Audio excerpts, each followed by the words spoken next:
Peu de gens savent que les entreprises ne font pas faillite seulement par manque de profit, mais parce qu'elles épuisent ce qui les soutient. Et si le véritable souffle de votre entreprise ne se trouvait pas dans les chiffres, mais dans les ressources invisibles que vous choisissez de préserver chaque jour? Une entreprise centenaire ne naît pas seulement des chiffres, mais de racines profondes. Entreprendre avec l'âme, c'est comprendre que le souffle de votre entreprise dépend de l'oxygène que le monde respire. En honorant la terre et les eaux, vous ne protégez pas seulement des ressources, vous cultivez l'héritage que vos successeurs récolteront. Soyez le gardien de demain, en transformant votre succès en un hommage à la vie. Peut-être que cette idée semble loin de la routine entrepreneuriale, mais elle se révèle de façon très concrète à travers des histoires réelles. Et c'est précisément l'une d'elles qu'Apollo va nous raconter maintenant. Daniel ne s'est jamais présenté comme quelqu'un d'exceptionnel.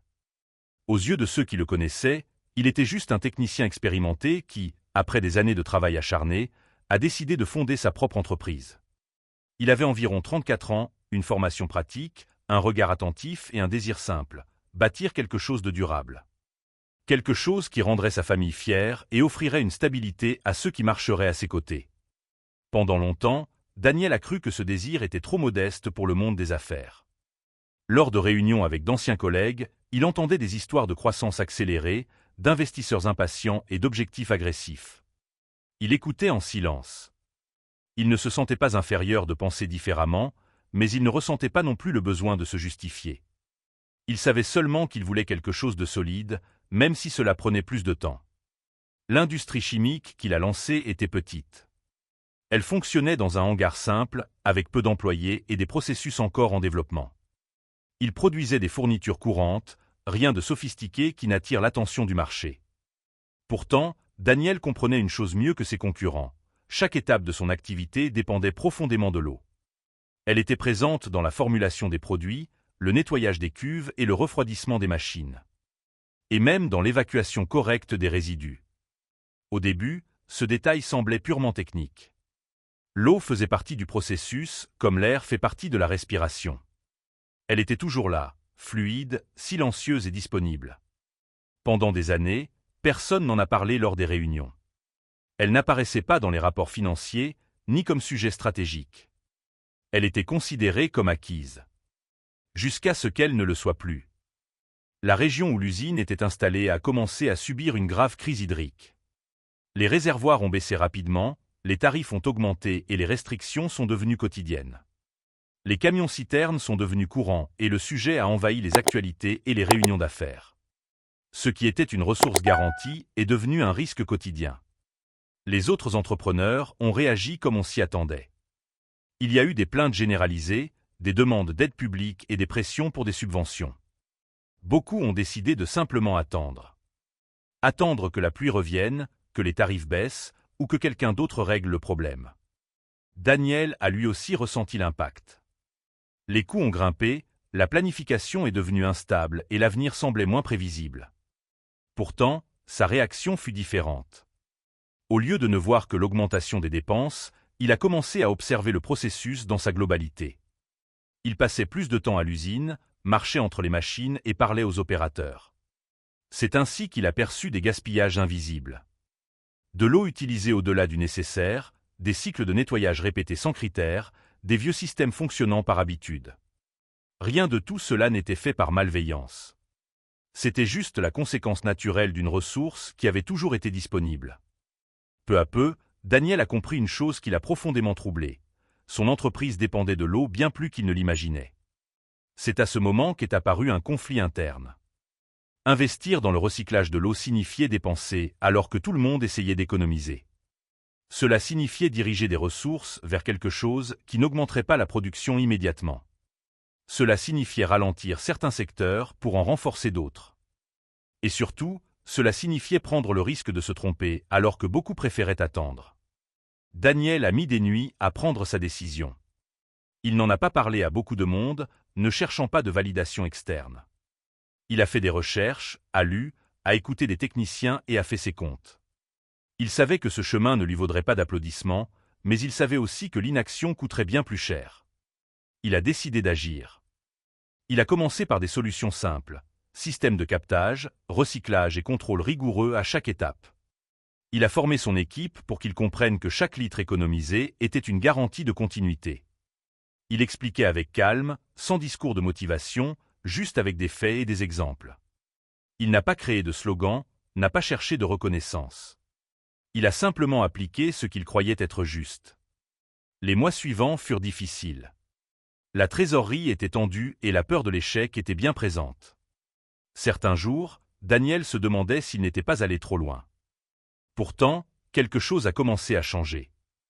Alors que les usines voisines réduisaient leurs horaires ou fermaient leurs portes, l'usine de Daniel restait opérationnelle. Les petits ajustements faits plus tôt marquaient une grande différence aujourd'hui. La prévisibilité est revenue peu à peu. Avec le temps, les partenaires ont remarqué cette stabilité et les clients ont fait confiance à celui qui livrait même en temps de crise. L'équipe était fière. Ce n'était pas juste un emploi, c'était un lieu qui résistait. La crise de l'eau n'a pas disparu, mais elle a cessé d'être une menace constante pour son business. Daniel a compris qu'il existe des ressources qui n'apparaissent pas au bilan, mais qui soutiennent tout. Il a maintenu tous les emplois et a instauré une culture de rationalisation pour chaque élément de production.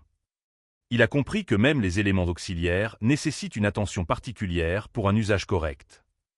Et ainsi, presque sans s'en rendre compte, Daniel a bâti plus qu'une entreprise, il a bâti un exemple.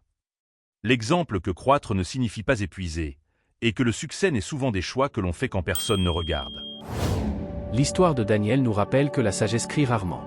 Elle agit avec calme, observe avant de décider et prend soin de ce que beaucoup ignorent. En regardant les Écritures, nous trouvons des principes anciens qui résonnent avec cette posture responsable. Le premier passage, Proverbes chapitre 21 verset 5, nous invite à la prudence. Les projets de l'homme diligent ne mènent qu'à l'abondance, mais celui qui agit avec précipitation court à la misère. Daniel n'a pas agi par impulsion, il a planifié un chemin plus long, mais plus sûr. La Bible nous enseigne que la vraie prospérité naît de la réflexion et de la patience. Un autre passage qui nous guide est le psaume 24 verset 1, sur la gestion. Au Seigneur appartient la terre et tout ce qu'elle contient. Quand nous comprenons que les ressources ne nous appartiennent pas de façon absolue, nous changeons notre façon de les utiliser. Daniel n'a pas traité l'eau comme un produit jetable, mais comme un bien digne de respect. Enfin, dans Luc chapitre 16 verset 10, nous trouvons une leçon claire. Celui qui est fidèle dans les petites choses l'est aussi dans les grandes. Daniel a été fidèle dans les détails que personne ne voyait, et cela a soutenu l'entreprise quand les défis ont grandi. Ces passages montrent que la responsabilité et la vision à long terme ont toujours été des vertus valorisées. C'est vers ces vertus qu'Apollo va nous guider maintenant, en nous invitant à réfléchir à ce que nous préservons. L'histoire de Daniel n'est pas une question de chimie ou d'eau, c'est une question de choix. C'est ce que nous faisons quand personne ne regarde et quand les résultats ne sont pas encore visibles. Beaucoup croient qu'entreprendre, c'est seulement accélérer et conquérir de l'espace. Peu comprennent que, parfois, entreprendre, c'est protéger, soigner et soutenir. Daniel nous montre que le succès peut être discret, constant et profondément humain. En préservant les ressources, il a préservé des vies, des emplois et des rêves. Nous devons avoir cette préoccupation pour tous les aspects de notre production et de notre vie. Nous vivons à une époque où tout semble urgent, mais les histoires durables respectent les cycles et les limites. Si cette réflexion fait sens pour vous, n'oubliez pas de liker cette vidéo. Abonnez-vous à la chaîne et activez la cloche pour ne rien manquer de nos prochains contenus. Vos commentaires sont précieux pour nous aider à orienter nos futurs thèmes.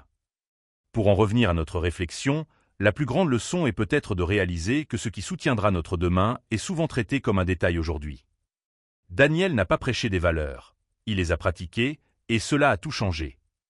Son entreprise a résisté parce que ses décisions avaient des racines. Là où il y a des racines, il y a de la permanence. Que chacun de nous réfléchisse aux ressources qu'il préserve. Son temps, ses principes, son caractère. Tout cela soutient bien plus que ce que nous imaginons. Si cette histoire vous a inspiré, une autre vidéo s'affiche à l'écran pour approfondir cette réflexion. Merci de cheminer avec nous. Continuez à cultiver des choix conscients. À bientôt sur Pensez Fort. Souhaitez-vous que je prépare maintenant la version pour un autre pays, comme les États-Unis en anglais ?